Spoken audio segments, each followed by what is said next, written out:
Today I'm going to talk about my experience with interstitial cystitis, which is a chronic condition also known as painful bladder syndrome. And it's something that I sort of self-diagnosed. I didn't really recognize what my problem was for a long time, and I suffered through a lot of pain. So even though this isn't really the type of topic I would typically talk about, I wanted to share it in case my journey is helpful to anyone else. I, for the longest time, thought I was just having chronic UTIs or urinary tract infections, and I was dealing with so much pain. But it turns out that I actually have a condition called interstitial cystitis, and I have gotten my symptoms under control. It's not really something that you can cure, but it is something that you can manage. Hopefully this can help anyone who's suffering from similar symptoms or who's dealing with this condition and doesn't have it under control yet. Hi, I'm Amy, and I work in the beauty industry, and I create content mostly focused on beauty and skincare, sharing my experience from my own trial and error in my 20s and 30s, and then also from working with product formulators to develop beauty products. So if that type of content sounds interesting to you, then please subscribe. And if you are interested in learning more about my interstitial cystitis journey, then keep watching. I'm someone who's very prone to UTIs. So starting in college and throughout my early 20s, I probably had several UTIs a year. Despite doing all the right things, peeing after sex and all of that, I just constantly had UTIs. But it wasn't anything out of control, just a couple times a year. And for those of you not that familiar with a UTI, it's a urinary tract infection. It's when you get bacteria into your urinary tract. The symptoms of a UTI are feeling like you have to pee all the time, and then when you do go pee, even after you're done, you still feel like you have to pee again, having just sort of pain and pressure, and it can also be burning and stinging and even blood in your urine. So I've had all of those symptoms, and because I was quite prone to them, I really quickly knew when I had one, I would just go to the doctor, get my urine tested, and get an antibiotic, and sometimes I would even do a virtual appointment and just get the antibiotics sent to me. So I definitely was familiar with UTIs, but then later on in my late 20s, I started getting UTI symptoms all the time. And the symptoms were getting worse and worse. It was just constantly pain, constantly feeling like I really had to go, but then I couldn't go, or when I would go to the bathroom, I just felt like I had to go again, a lot of pressure on my bladder, and it was incredibly uncomfortable. And I would go into the doctor and get my urine tested, and I didn't have a UTI. And the doctors didn't really know what to tell me. They were just like, oh, you don't have a UTI. They were not super helpful. It was a little frustrating at the time. I finally just got so frustrated and felt so hopeless. I Googled UTI symptoms with no UTI. And one thing that came up was interstitial cystitis. And this is a chronic condition. It's also known as painful bladder syndrome. The condition has to do with the lining of your bladder getting inflamed and causing this pain and urgency to pee and frequency of needing to pee and sort of all the symptoms of UTI. So if you have been getting chronic UTIs and you are confused, if you go in and you get your urine tested and it's not showing up as a UTI, then you may have interstitial cystitis. It could also be something else. It could be an STI, so it might not only be interstitial cystitis, but if you're having the symptoms and you're not sure what's going on, it very well could be this. And the thing is that interstitial cystitis is very often triggered by what you eat. So there are different foods that trigger a flare-up of interstitial cystitis, and those foods include things like spicy foods, vinegary foods, anything that with lots of citrus or sort of acid, coffee, chocolate, tomatoes, carbonated beverages, and alcohol. So basically all of my favorite things. So I decided I think I have interstitial cystitis, but then I was so depressed because basically all of my favorite things to eat and drink, I shouldn't be eating and drinking because it's going to make my symptoms worse. So I was kind of in denial for a while, but after a certain point, it just became so painful. I constantly had pain, and I felt like I couldn't go into the office on the days when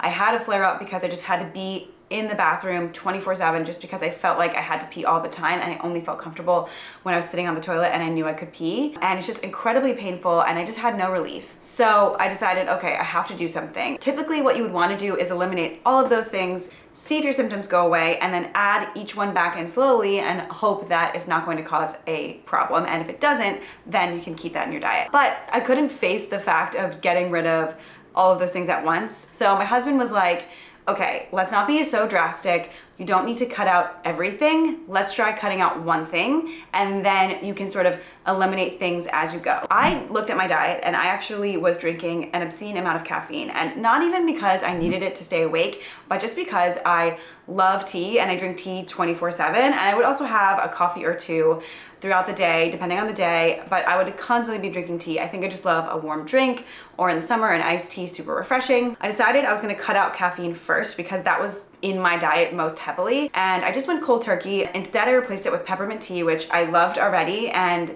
doesn't have any caffeine naturally. So instead of having caffeinated tea all day long, I was having peppermint tea, and my symptoms completely went away. I didn't have any flare-ups, and I was completely cured, and it was amazing. Honestly, it's so hard when you are suffering from pain, and it's pain that people can't see, and it's this uncomfortable pain that you just don't know how to treat. So it was so amazing. I didn't even miss the caffeine because I was so glad just to be able to go out and do things and to be myself again. And slowly I started adding back in 1 cup of decaffeinated coffee a day every once in a while. I don't have it every day, but sometimes you go to the coffee shop and you want to have a drink. And decaf is actually only like 3% of the caffeine that you would have in a regular cup of coffee. So it's a very small amount of caffeine. And I find as long as I only have like 1 a day or every few days, it's not a problem. I have gotten a bit cavalier sometimes because I will be out and I'll want an espresso martini, or if I'm somewhere where there's just no decaf option but I really want a little bit of a drink in the morning, I'll have like half a cup of regular coffee. And sometimes that's okay, but sometimes I will notice that I'll have a flare-up of symptoms the next day. So I do have to be careful with it. Really, if I'm having a flare-up that I know I completely cut out caffeine, I cut out decaf as well.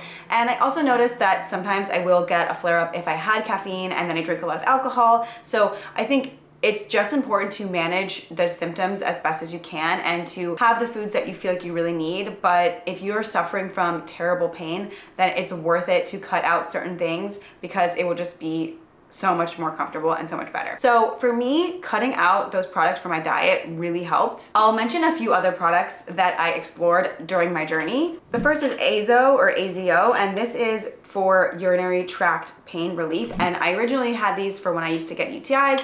I would take them as soon as I started getting symptoms because the pain would still be there until the antibiotics started kicking in. Now, when I was still dealing with flare-ups of interstitial cystitis before I knew what it was, I would take this all the time. And I still have it around because if I do get a flare-up, I will take it sometimes because it basically just numbs everything so that you're not feeling the pain. It does dye your pee bright orange, so just beware, don't be shocked. It will be a little bit alarming when you pee, but this is amazing. It's not a long-term solution because you don't want to be taking this every day, but it does help when you have a flare-up. Now, before I cut caffeine out of my diet, I tried a couple other things. I read a lot online. I was very hesitant because I didn't want to change my diet and I thought I'd have to get rid of all of those foods. So I tried something called D-Mannose, which is a supplement that is supposed to help with a healthy urinary tract. It's supposed to cleanse the bladder.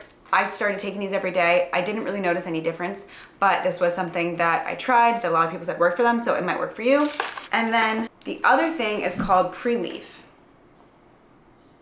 Now, these capsules basically help reduce acid, and you take it before you eat a food that might be a trigger so that it helps you enjoy your favorite meals without a flare-up. So you take these right before you're gonna eat a food that might cause an issue. Now, I honestly was taking these before I cut out caffeine, so I didn't find that they were helping. I think I just was pumping so much caffeine into my body that it wasn't enough, but these may help you, so I just thought I'd mention it. I honestly forgot about these. I haven't tried them in a while, but maybe I should keep them out for those times when I want to have an espresso martini and I can't get a decaf espresso martini. You can ask for that, but not every place will have it. So these might be helpful. They're supposed to take the acid out of your food and help, but I didn't notice a significant difference, which is thought it worth mentioning.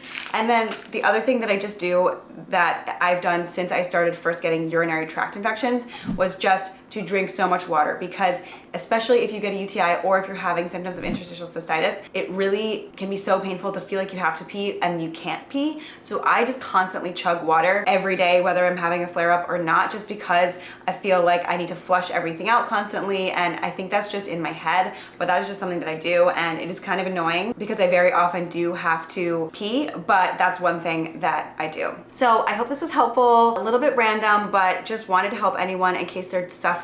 This is a really hard chronic condition.